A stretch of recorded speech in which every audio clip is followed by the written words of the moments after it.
Hi, Madison. Oh, How are you? yes, I'm good. I was just going to message you to say it was working. How are you doing? Okay, pretty good, pretty good. Not bad. It's not too Um, early, is it? no, it's 10:30. It's fine. Perfect. So first of all, thanks a lot for agreeing to do this interview. I'm really excited, and as you know, and as I told you before when we were figuring out the video, um, I just know that there's so many people that they want to become photographers, but they don't really know if they should, go to school for it, or if they should just try to start working and build up their portfolio and, try to get known in their communities. I thought it'd be really cool to ask you about your experiences in university, so that hopefully by the end of the video, people that watch it have a better idea of whether or not they should go to university, which in my opinion, I think if you have the chance to go to study photography, you should. But let's not get ahead of ourselves, and please just tell me a little bit more about yourself. Yeah, so my name's Madison Beach. I'm based in Brighton in the UK. And yeah, I study photography at university, a BA and an MA. And I'm actually currently working two jobs, so in hospitality and within photography. So I've seen both sides of everything. And I also run a YouTube channel where I think probably most people will know me from. Yeah. Also, I'm gonna put your links for your YouTube channel and Instagram and website down in the description in case anyone wants to check it out, which I think they should. So let's start with the interview. Could you just tell me a little bit about your photography journey from when you realized you wanted to be a photographer until pretty much now? Yeah, so I didn't really do much photography at all as a kid. It was when I was 16 and at college or sixth form here, and I accidentally took a photography class, and they gave me one roll of film, Ilford HP5 and a Pentax K1000, and said just go out and shoot it. And then we came back and spent like 2 hours in the darkroom. And for me, that was just like the light bulb moment, and it just clicked, and I just realized I've always loved being creative, but I can't paint, I can't draw, and for me this was a way to have a creative outlet. And then I kind of ummed and ahed for a long time, and then I decided when I was 18 to go to university to study it. And then after that I worked and moved abroad for a bit, and then I came back and realised I still want to study some more, and I want to go into academia. So then I've just finished at the beginning of this year my MA in photojournalism. That's really cool. I actually I think it's funny that you at first you didn't want to be a photographer from a very young age. I know that there's a lot of people that they get their parents' cameras when they're little and they just start taking pictures. And then that's sort of what happened to me. I went to college to study film. But then I just really enjoyed the cinematography aspect of it.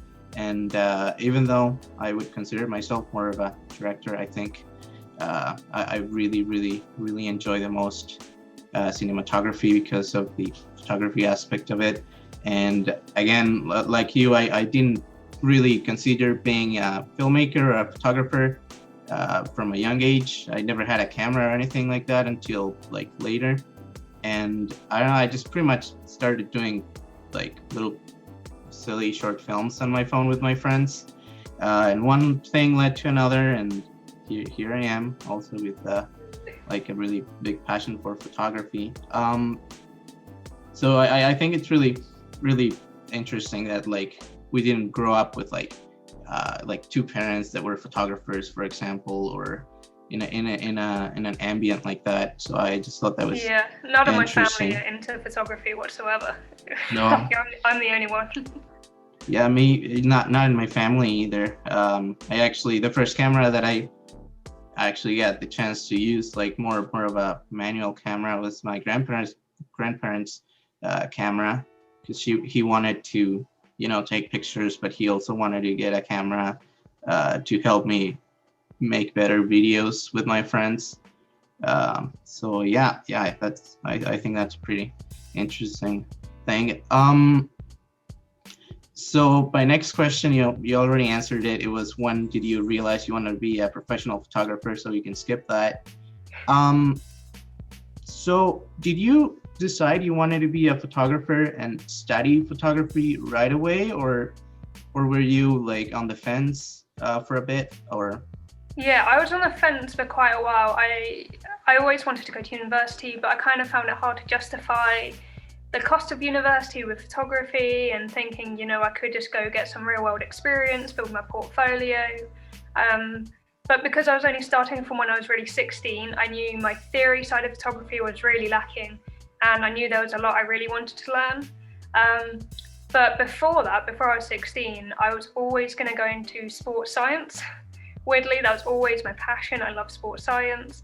And so I was going around all the universities in England, like I went to a lot. And some of them were like the top labs, scientific labs, incredible. And I just didn't feel it. I just got a gut instinct. It just wasn't for me.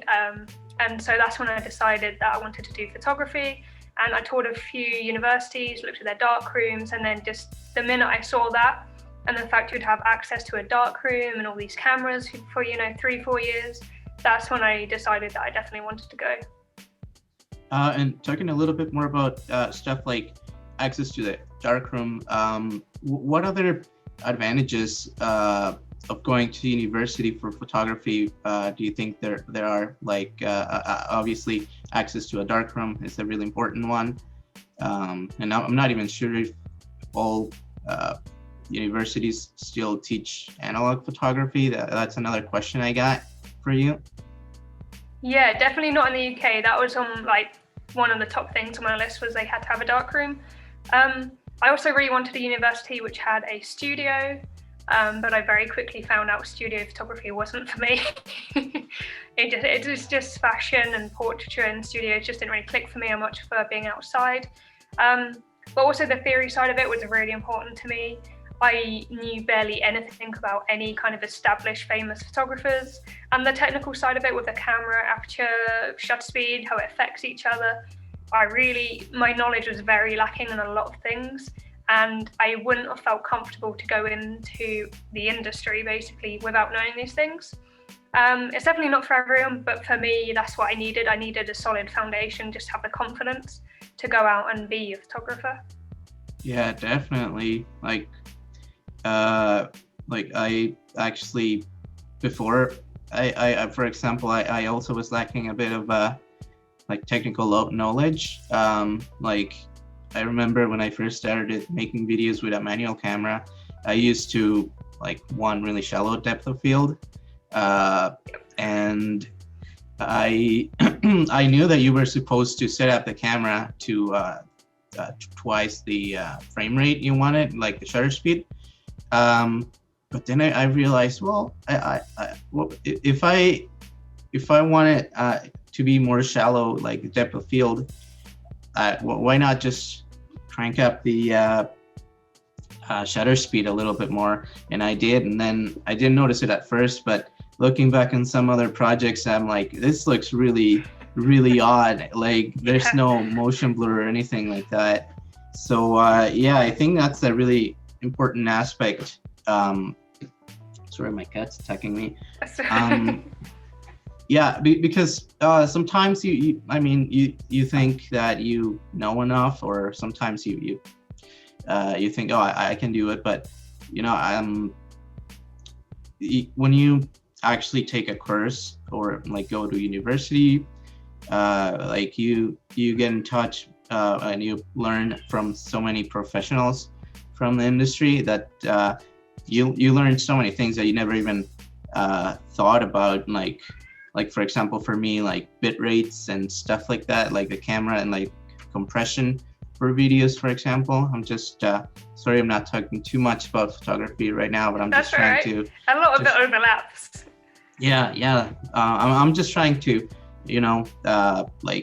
try to talk about something according to. Sorry, my cat's. I don't know what he's doing. I could hear him. But yeah, I forget what I was gonna say, so I'll just go to the next question. if you could only recommend people to go to university with one reason, what would that reason be? Just one reason. Yeah, just one. It would be having the room to make mistakes and experiment. I made so many mistakes, which in the real world would just not cut it and I would lose a job. Yeah, so having the room and almost being encouraged to fail and fail again, so you keep learning, that was the biggest thing for me. That thing you mentioned about having the room to make mistakes, I think that's really important because specifically the part where you said that if you hadn't had the chance to make mistakes, you could have, and like if you had just tried to go for it and do a job and maybe you didn't do something right, you could have actually lost that job. That's really important because that actually happens like quite a bit, even when you already like went to school for it and you have a bit of experience. It happened to me a few times, like making videos, like short films, a few times, or even when people asked me to like photograph an event. This one time I realized I didn't have batteries for the lights. Yeah, I've been there. So yeah, I didn't have batteries for this little audio box that I had to plug to the camera in order to actually, have manual control over the audio levels and everything. So I realized that when I was about to shoot, and luckily I had my girlfriend, she went to buy some batteries at the store. So yeah, I think the fact that you have the room to make mistakes and to learn from them in an academic environment, I think that's really important. So I know that I just asked you for one thing to use as to recommend people to go to university and study photography. So can you just tell me one reason why you think it's not 100% necessary to go to university? I don't think it is. A lot of my favorite photographers never had any kind of formal education. I think one reason why it's not right for people is the academic environment. I thrive in that sort of environment. I really enjoy it, and I want to go into academia in the long future. But a lot of people just don't get on with it, and they need to be in the real world learning that way and working their way up. So it's definitely not the right path for everyone. Yeah, definitely. Yeah, especially because sometimes grades kind of like you can be pretty creative, but sometimes if you don't do like a more technical assignment, or if you don't do well in a test, that kind of discourages you. But yeah, another question I got is it the same in photography as in film, with in the aspect that when you go to university, you make a lot of contacts for when you are ready to leave university? You know people in the industry that can help you, try to get different jobs, like different projects that you can start doing and, build up your portfolio. Yeah, I'd say the first time around when I did my BA, that wasn't the case. I didn't feel very supported when I left. A lot of people, I think they don't know what they want to do, but they want to go to university. They pick a creative subject or photography, thinking it might be easy. So I think probably over half the people in my BA didn't go on to do photography as a career. And then already your network and connections with people is quite slimmed down. But when I've done my MA, it's totally opposite. I've made some really great connections. I'm working with 3 or 4 people who I met on the course. I'm doing some work with a tutor. So my MA has been so integral in kind of keeping momentum going, and networking was like one of the biggest parts of that course, and they really shone a light on the importance of it and also how to do it. I think, which a lot of people kind of just expect you to know how to network with people and how to sort of sell yourself and make authentic connections, and it's really important to be authentic and not just want something from someone. So I definitely learned that lesson on my MA. Yeah, that's really interesting to like to know that not at first when you had your BA, like that didn't really happen. But I'm assuming that when you are starting to get an MA, you're surrounded by people that have already like worked for a little bit longer. And yeah, and they live and everyone on the MA course just lived and breathed it. And then when you're around that, it's so inspiring, and you've got people who are younger than you and they're making work like this good, and it just makes you want to keep going. And like just having people who love it to bounce your ideas off or recommend photographers, that was really important. And on the other side, if someone, let's say if I studied, I don't know, let's say marketing, for example, and I wanted to be a photographer, do you think, like, do you have any advice for me? Do you think you would tell me you should try to, get another degree, or just, get around people that are photographers to try to get like connections? What would you say to me on this other scenario? I would say if you can, shadow a photographer, work with them for a day, get the behind the scenes, and make sure you really want to do it. A lot of people, I think, find the difference between a hobby and a profession really different. A lot of people love photography, but when it's your career, it's a lot different and not always as enjoyable. So I'd say number one, just make sure you really want it as a career rather than a hobby you love. And if possible, if you do have a chance, I would say a formal education is really great, and it will give you those skills if you don't already have them. But if that's really not your bag, then work your way up and shadow people, do some assisting, get networking. I think either way you can do it. And also always use, if you're, say, like marketing, use your marketing skills to meet people. I know that you probably prefer analog projects, but can you just tell me, like, mostly do you do, like, for commercial work, do you do it digitally or analogically, or a mix of both? I would say probably 70% it's digital. The balance is really going more a bit towards film, but a lot of work I do is like photojournalism for magazines or newspapers online, and quite often they don't want to wait for you to develop prints or scan them, edit them. They want them almost as soon as you've taken them. So it's really hard to then pitch the idea of shooting an event analog, which I would love to do. If people find me through my YouTube channel or Instagram, then normally they'll want analog. But definitely the majority of my work comes through more commercial clients, and almost always they will specify digital. You mentioned in the previous question that you really have to know if you want to become a photographer, like as a profession, or if you just like it as a hobby. And yeah, there's a big difference in those things. You can just, go out and like once every 2 weeks and go for a walk and take a few pictures. But when photography is your profession, sometimes you just feel like burned out and you don't really want to do anything, and you have to shoot a project. How do you deal with that? How do you get the necessary energy to go for it when you are not really feeling like it?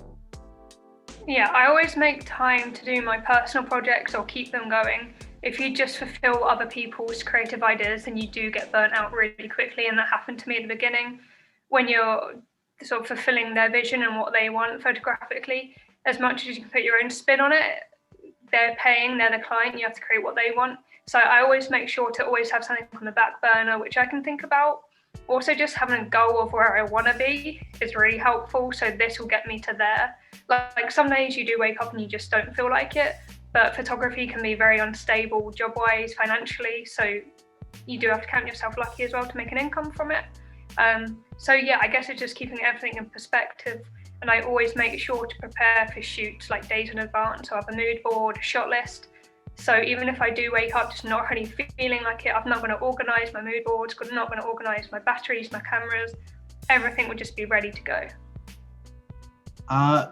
Going back to when you have something in the back burner and you're thinking about future projects, can you just tell us a little bit more about some projects that you have for, let's say, for next year, for example? Just, anything you would like to share with us? So I've not actually shared this with anyone, but my big project next year is going to be a road trip in the UK, which I'm going to document on my YouTube channel, and it's definitely going to be either a zine or maybe my first photo book. I think I'm probably leaning towards a zine at the moment, but the planning for that has already started. So yeah, it's quite a big road trip, and I really want the filming to be perfect for that. I don't want it to be rushed. So that's my big project photographically. And then YouTube, I've got a couple of series ideas that I was actually meant to start this year, but then because of everything happening, I haven't been able to. So I'm going to get those rolling again as well. That's really exciting. I wish you all the luck with that. Thank you, I need it. And I'm looking forward to seeing all the videos and the pictures you share with us on your channel. Thank you. And I think that's pretty much it for the interview. I thank you so much again for sharing your experiences and your opinions. And do you have any last thoughts that you'd like to share with us? I just want to say a massive thank you for inviting me on to talk to me. I've really enjoyed it. When it comes to photography and education, I would say just go with your gut instinct. Don't feel pressured to go into anything you don't want to do. And if possible, take some time out, a gap year, and really see if you love it. But I think for me, photography is one of the best things I've ever got into. And the community, you're part of it, is just really incredible. So find a community, whether it's in person, online, YouTube, whatever. I think that's really helpful. Well, thank you so much for sharing your advice and your opinions and your experiences. So hopefully now people that watch this video have a better idea of how they want to pursue photography. And we'll see you next time. So thanks so much again. I really appreciate it. And I'll leave all your information down in the description so that people can look you up and see your really good work. My cat really doesn't like my Christmas tree. But yeah, thanks a lot. That's all right. Thank you.